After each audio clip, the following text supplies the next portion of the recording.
Hi friends! Thanks for tuning in. If you like this video, please give it a like, comment below, and take a moment to subscribe to our channel. Welcome to Malbaie, Quebec, a peaceful and beautiful spot on the Gaspé Peninsula. This area is known for its natural beauty and rich history. As we drive through this quiet area, you'll see stunning views of the sea, rolling hills, and thick forests that stretch as far as the eye can see. It's a place where nature is still wild and untouched, and where every turn in the road reveals something beautiful. This region is part of the traditional territory of the Mi'kmaq people, who have lived here for thousands of years. The Mi'kmaq are one of the First Nations of eastern Canada. They lived along the rivers and coasts, moving with the seasons and depending on the land and sea for their food and shelter. They fished for salmon and cod, hunted in the forests, and traveled by canoe.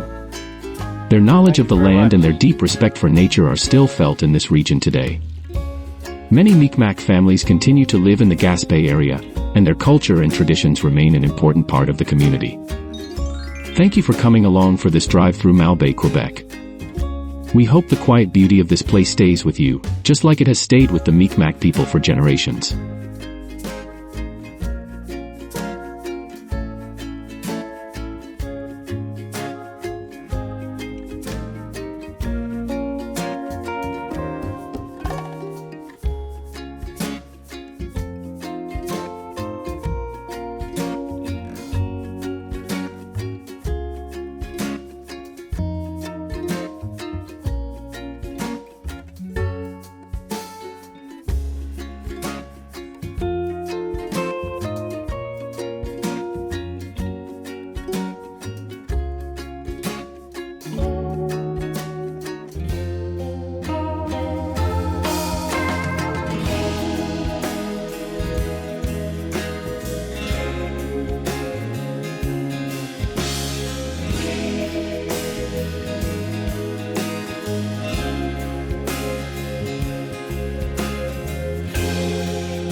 watching.